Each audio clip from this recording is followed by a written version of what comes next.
Hello, and welcome to an all-new episode of Lowdown, your source for music, art, and entertainment in the Akron area and beyond. On today's episode, we learned about developing film for photography and spoke to some fantastic local artists. All that and more coming right up on Lowdown. And the episode starts right now.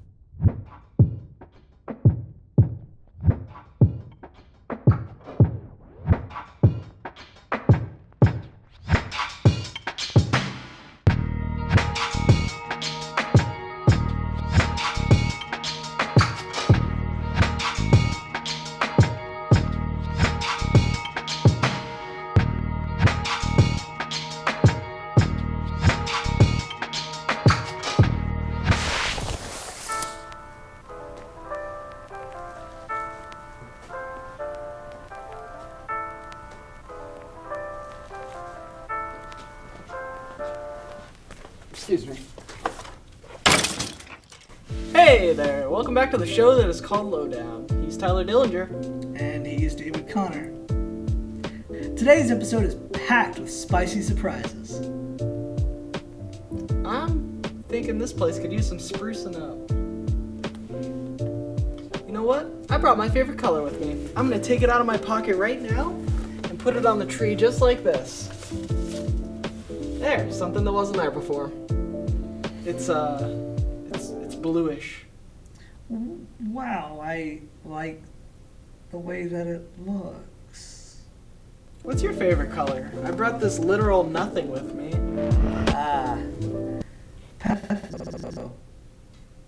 Alright, now use your imagination and bring it to life. Awesome, let's see how it looks. That's a nice tree.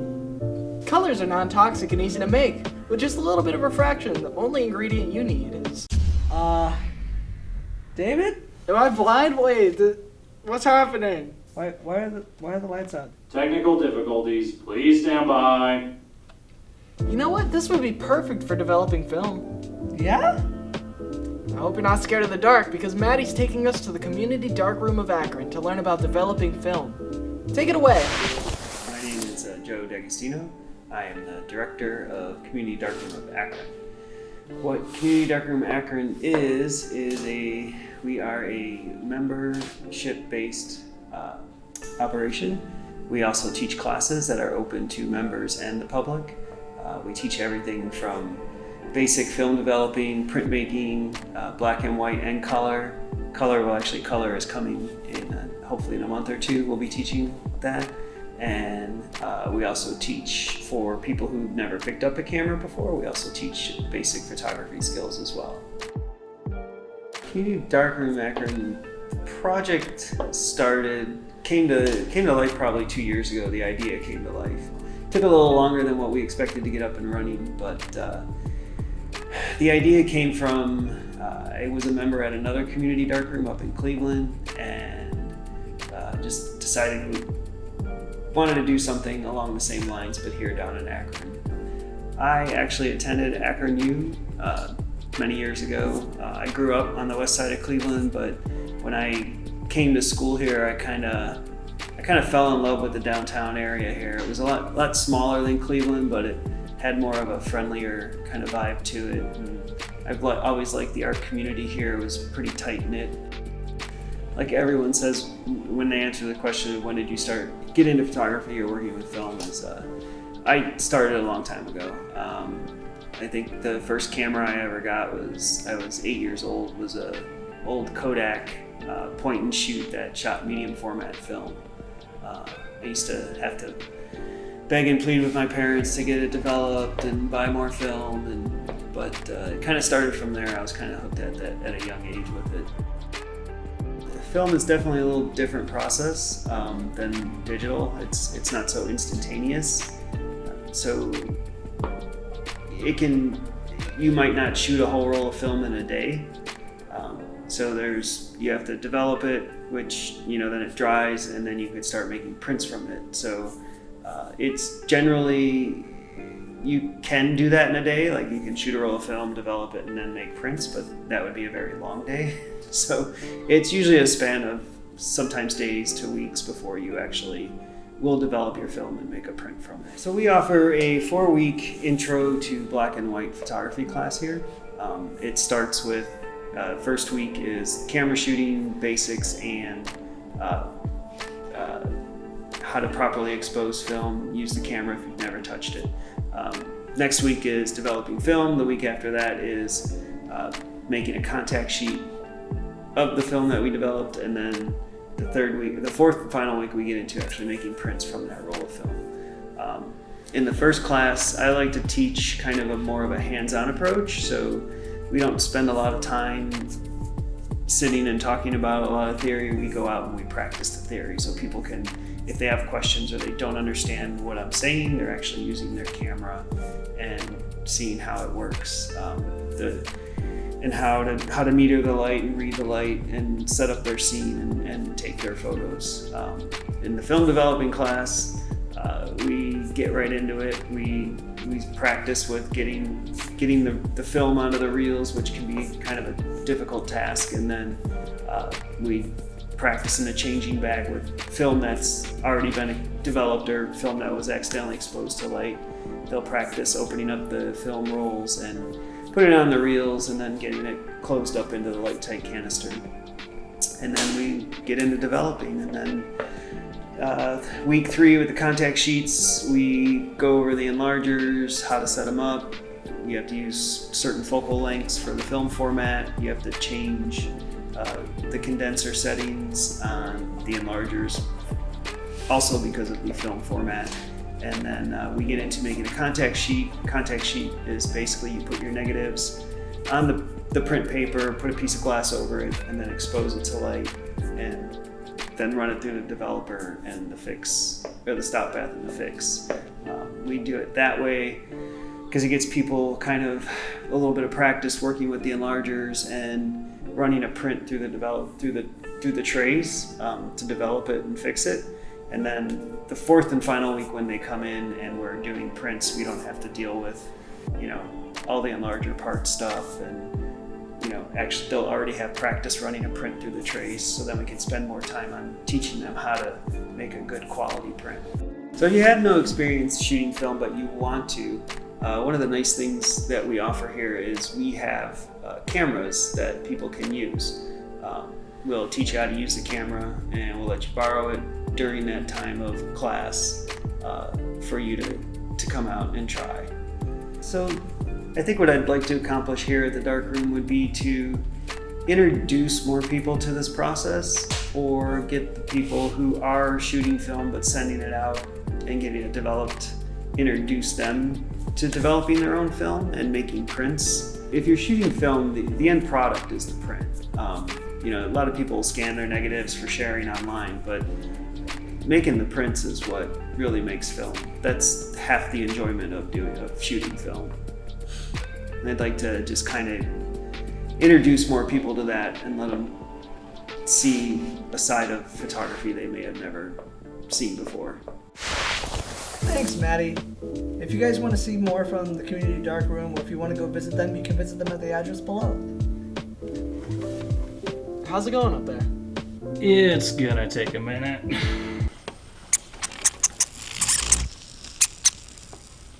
You may want to cut to commercial. Oh, okay. I'll let them know. Lowdown will be right back after this break. Hopefully.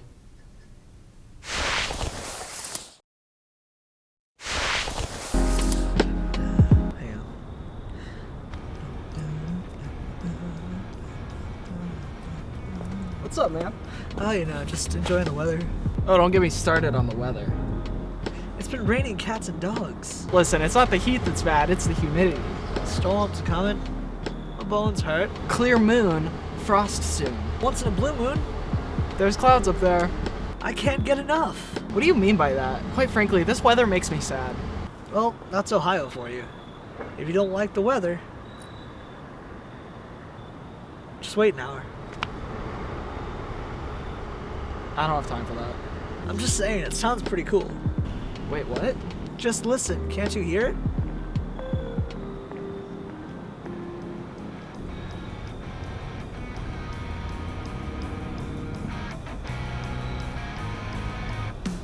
My feet are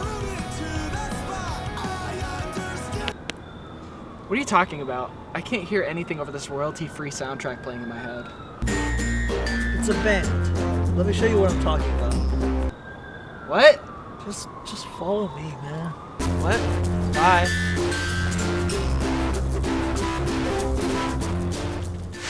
All right, let's do it. Hey, we're Northern Weather, and this is our newest recording called End of Page. Our band name is Northern Weather, and I'm Alex. I'm Garrett. I'm Rob. I'm Kevin.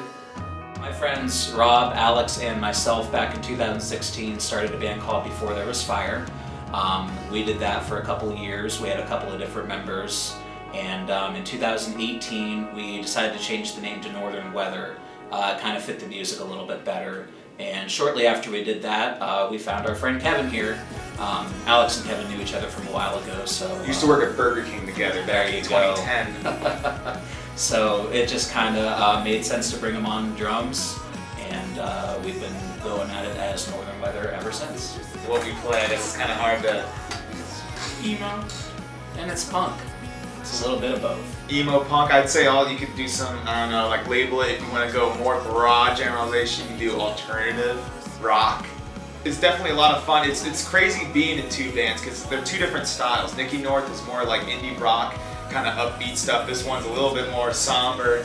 I like this band a lot because I do a lot of lyrical writing and stuff in this one, and I enjoy that, and it's kind of cool to... I like being in two bands because I get to have my different styles brought out in either band. So I'd say I recommend it to anyone. Start two bands and do two, as long as they're two genres. If you're doing two bands that are the same thing, you're not doing it right. So go back to band school. So it's about a relationship that just can't work out. As much as they would like each other, can't work out. So it's fun writing lyrics like that. I enjoy that song a lot. It's probably my favorite song, and it's a pretty good one. It's good. We all really enjoy contributing to anything that any of us bring. We all write songs, we all write lyrics, but it's really fun to hear everybody else's input on it. Bring it to life. Yeah.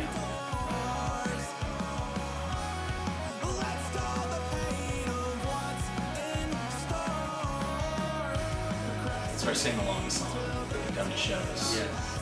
Yeah, Kevin has a few friends that, because of that song, they got really into the band and they got tattoos of our band. So I would say, wouldn't you agree? Forgive and Forget is what really, I feel like, inspired some of it. We have multiple friends that got tattoos of our band's logo on their body. I think that's pretty cool. Y'all are crazy. Get together, we run through all the songs, usually in order, set order. Just helps us prepare, and we, like I said before, we go through the set, we make sure everything's perfect and we know what's going on and what we're going to do at the show. So we kind of practice it like it's a show. We try to, we keep it as real as we can with ourselves, and we write for us. We're not really writing music for anyone else's approval, or we're just doing it because we think it's fun and because we think it's a good creative outlet. So we just try to be true to ourselves and make the best music we can. We're on Facebook, Instagram, Twitter. Twitter, we're at Northern Weather with all the vowels gone. Facebook and Instagram, it's just Northern Weather or Northern Weather Ohio. We got music up on Spotify, Apple Music, Bandcamp. We have shirts up on Bandcamp if you want to order one. We'll have them at shows too, so if you come see us, but we got them online if you want to get them too. We're really hopeful for a busy and productive 2020 with some new music on the way and maybe a couple other surprises in store. We're Northern Weather. Catch them on the flip side.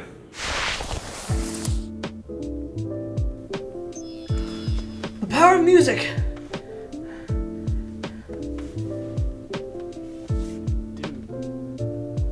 That's a little weird. Oh, I knew I should have used my imagination. Dude, you picked the wrong color. Hold on, I can fix this. No. No. What? What is it? Hamsters.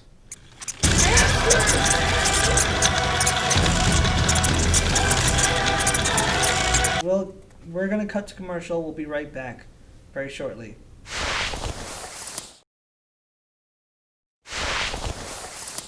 Welcome back to Lowdown, guys. I can't do this anymore. I'm out.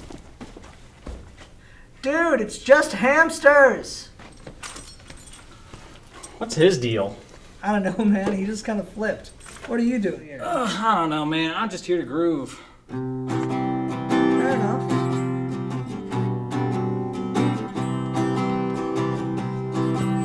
Hey, it looks like they're calming down. Hamsters love this stuff, man. Let's see what they think of this guy.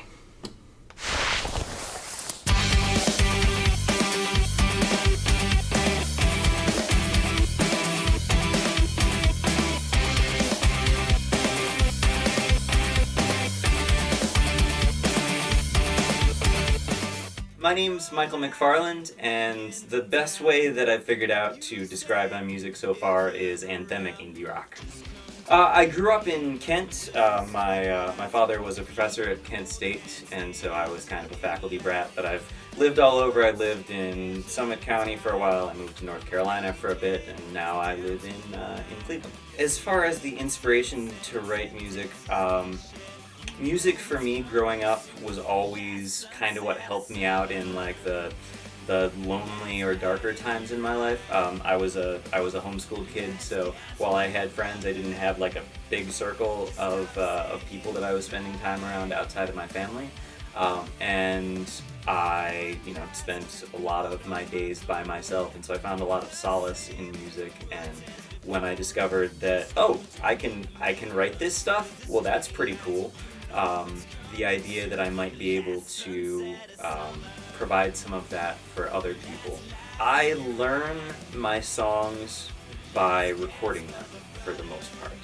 Right behind me over here is my recording studio, and usually I'll write a chorus and a first verse just with like an acoustic guitar or on a piano, and then I'll immediately take it to the studio, and while I'm building the soundscape around it and arranging and all of that, I'll write the rest of the lyrics.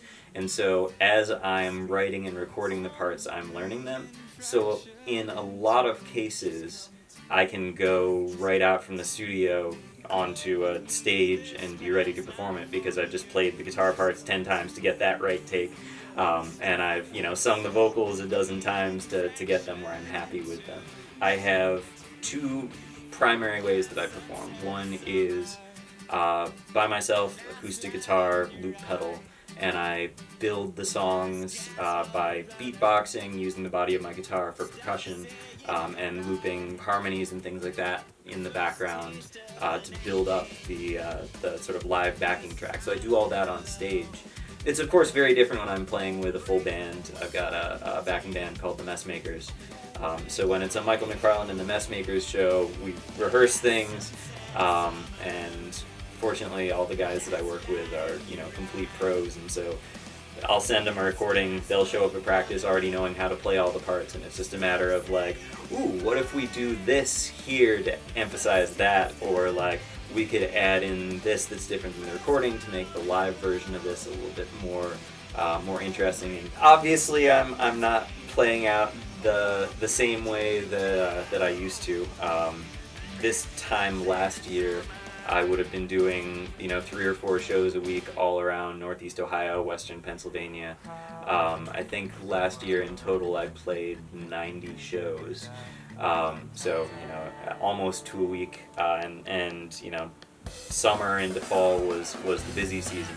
A lot of that, of course, has gone away, and figuring out how to take the performance and put it into a virtual setting has been a challenge that so many of us musicians have been figuring out. I'm fortunate to have all the sound equipment that I could possibly need just around the corner from where I'm sitting here, and that's a blessing and a curse, because it meant that when things first started shutting down, I knew that I had the technology to get a really professional quality live stream, which also meant that I wasn't just going to set up a camera and start playing and reach out to people. So I spent a good month and a half figuring out what was going to get the sound that I wanted for live streaming. So I kind of disappeared from the performance scene for the first month and a half or so of the lockdowns. But since then, I've sort of really dialed things in on the live streaming version of things, and some outdoor concerts came back over the summer. So I was playing out around some of the spots that have good patios in Northeast Ohio.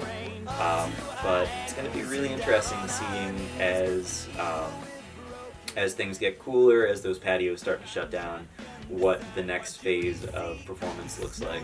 And I'll be finding out with an indoor, socially distanced, mask mandatory performance on the 24th at the Winchester in Lakewood to celebrate the release of my new record. So we'll see how it all goes. I like to keep a lot of different irons in the fire at any given time. I run a board game company, an apparel company. Musically, I run Spontaneously Combustible Studio, which I'm producing 5 different artists right now, working on their new records. What else? I do large-scale installation artwork, working a lot with Ingenuity Cleveland and helping build art for Ingenuity Festival and Bright Winter Festival. I do two-dimensional, the black and white portraiture artwork, a lot of pop culture stuff, and just kind of dabble in a lot of different things. I don't deal well with downtime, so if I don't have a project I'm working on, I'll come up with one.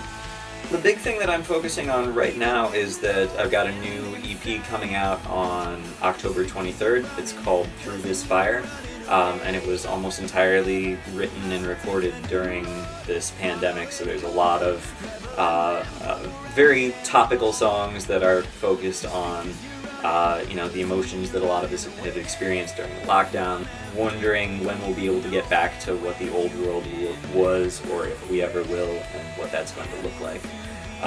So the first single from that album is already out. It's called More Than You Believe You Are. The second single is coming out on October 9th. It's called The New Contagion.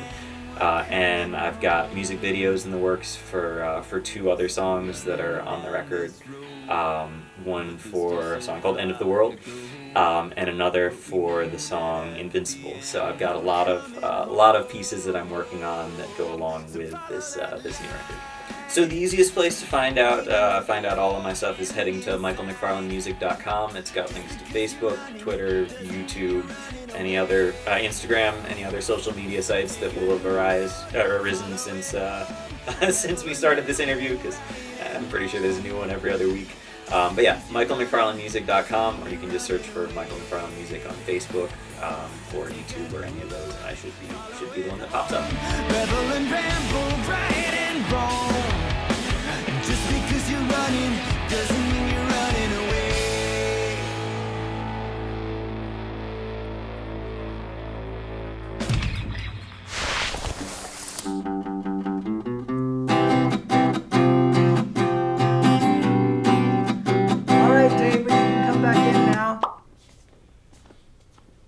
Took care of the hamsters. That's nice. I'm sorry, guys. I kind of lost my rhythm there. Killed the vibe. Oh man, it's all right. Not all chords sound good. In fact, sometimes they get all chewed up. But at the end of the day, all that really matters is... Alright, that's enough. No more postulating. Let's just close the episode and be done. Okay.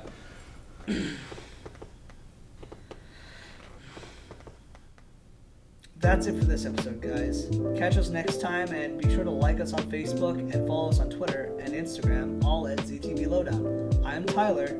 I'm Tanner. My name's David. And that's the Lowdown. I think that was good. Okay. Yeah. Woo!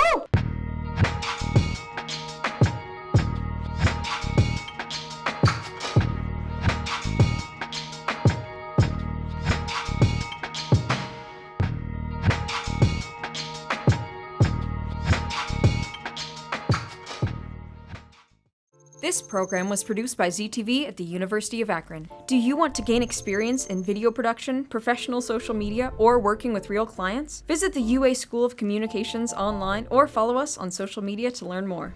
ZTV, make media, make a difference.